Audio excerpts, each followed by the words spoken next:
10 নম্বর মহাবিপদ সংকেত শুনলাম। এই যে দেখি নিম্নচাপ, হালকা বাতাস, সাথে ঝিরিঝিরি বৃষ্টি।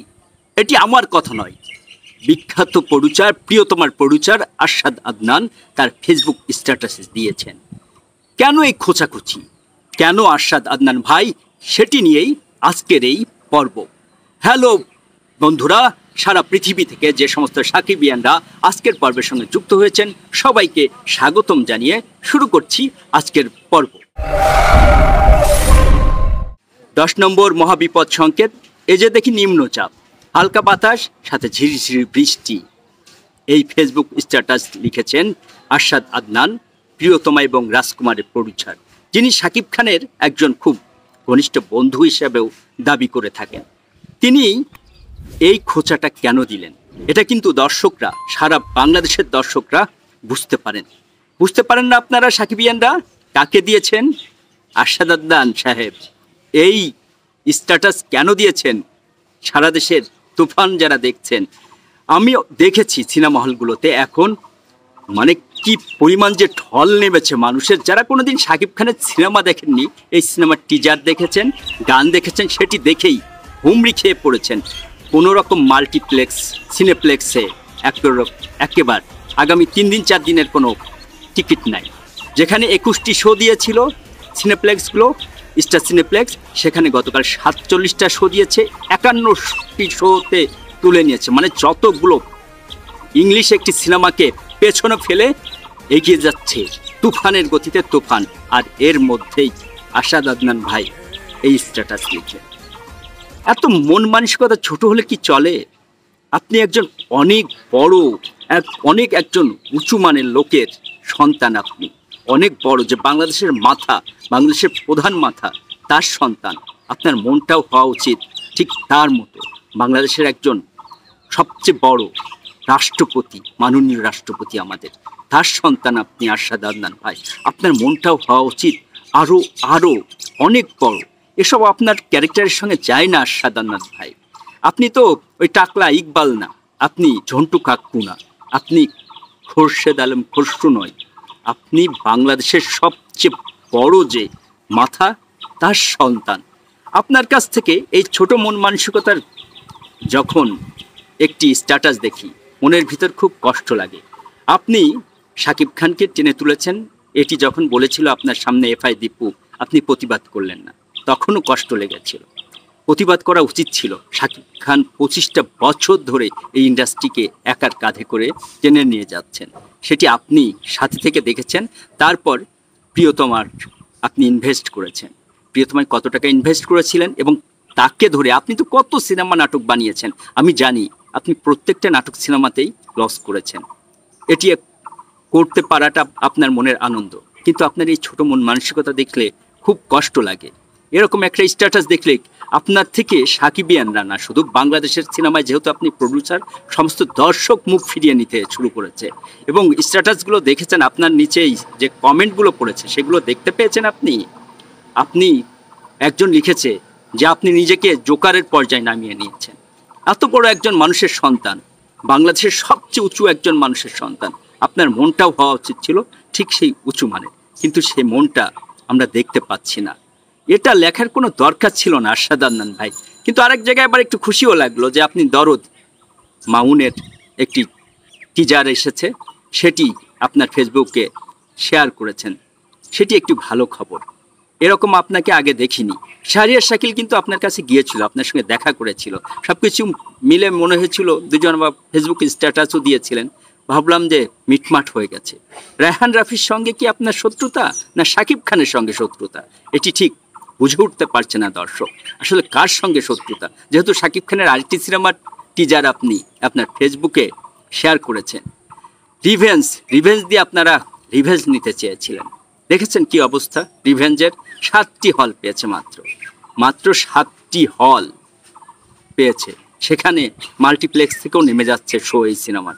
তারপরেও ওই জোর গলায় টাকলা ইকবাল, ঝন্টু কাক্কু, আমাদের খোরশেদ আলম খসরু, এরা বলে যাচ্ছে। আপনি কি শুনতে পান না? 10টা হল চালান লিটন হাশমি, তিনি কি বলছেন? তিনি প্রকৃতপক্ষে শাকিব খানের একজন সবচেয়ে বড়, আমি বলবো, শুভকামনা জানাই। সব সময় তিনি পাশে থেকেছেন।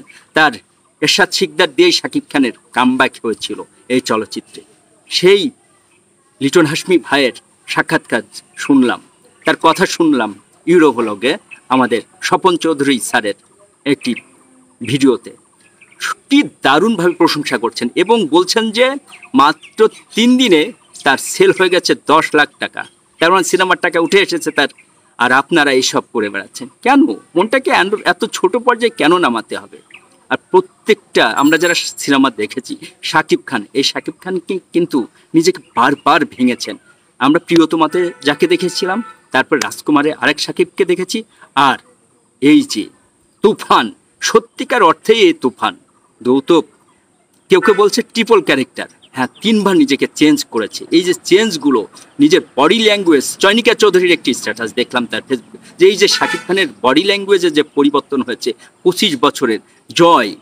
জয় শাকিব খানের প্রশংসা করেন না, তানভীর তারেক, তিনিও তার ভিডিওতে যে আপনাকে নিয়ে খুঁচিয়েছিল শাকিব খানকে, সেই তানভীর তারেকও স্বীকার করলেন যে পরিবার নিয়ে সিনেমা দেখতে গিয়েছিলেন তুফান, সেখানে যে তিনি যে শাকিব খানকে দেখেছেন সেটি আসলে একটি অনবদ্য। যদিও তিনি রায়হান রাফিকে বেশি কৃতিত্ব দিয়েছেন আর এখানে শাকিব খানকে কিছুটা নিচু স্তরে রেখেছেন, কিন্তু তারপরে তিনি শাকিব খানের অসম্ভব প্রশংসা করেছেন। আর জয় তো একেবারে শাকিব খানকে প্রশংসায় ভরিয়ে দিয়েছেন। শায়রান নাজিম, জয়, এরাই তো এখন আমাদের সোশ্যাল মিডিয়ার স্টার, তারা প্রত্যেকেই প্রশংসা করছেন। আর আপনি লিখলেন যে শুনলাম 10 নম্বর মহাবিপদ সংকেত, এই যে দেখি নিম্নচাপ, হালকা বাতাস সাথে ঝিরিঝিরি বৃষ্টি, এটা চলে না। আপনার অন্তত আপনার মতো সাকিবের একজন বন্ধুর একটা স্ট্যাটাস হিসাবে এটা যায় না।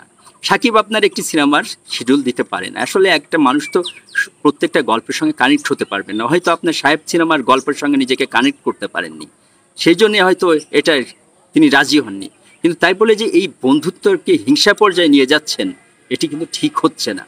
কারণ আপনার যেমন দরকার আছে চলচ্চিত্রে, কারণ বড় প্রডিউসার তো দরকার, শাকিব খানের তো দরকার আছেই, কারণ তার একার কাঁধে ভর করেই সিনেমা এগিয়ে যাচ্ছে। 5টি সিনেমা মুক্তি পেয়েছে, আমরা জানি 5টি মুক্তি পেয়েছে। কোনোটির সেল রিপোর্টই কোনো পর্যায়ে, মানে তুফানের কাছাকাছি আসতে তাদের অনেক অনেক বছর সাধনা করতে হবে। আর রায়হান রাফির মুন্সিয়ানার কথা তো সবাই স্বীকার করছে। আর সাথে প্রত্যেকটা অভিনেতা, গাজী রাকায়েত, শহীদুজ্জামান সেলিম, সালাউদ্দিন লাবলু একটি মাত্র সিকোয়েন্সে আসছে, মিশার সওদাগর একটি সিকোয়েন্সে আসছে, গাউসুল আলম শাওন এসেছে, প্রত্যেকের অভিনয়ের প্রশংসা করছে এবং প্রশংসা ভাসিয়ে দিচ্ছে। আর চঞ্চল চৌধুরী আনপ্যারালাল একজন অভিনেতা, তার কথা তো বলার কোনো সুযোগই নাই। তার অভিনয় দেখে সবাই সিনেমা হলে আরও ছুটে যাচ্ছে। শাকিব খান এবং চঞ্চল চৌধুরী দুজনের দর্শক আছে, এটি সবাই স্বীকার করতে হবে।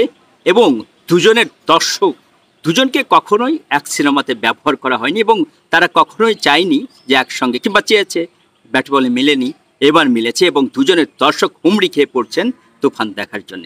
সেটি অস্বীকার করার কোনো উপায় নেই।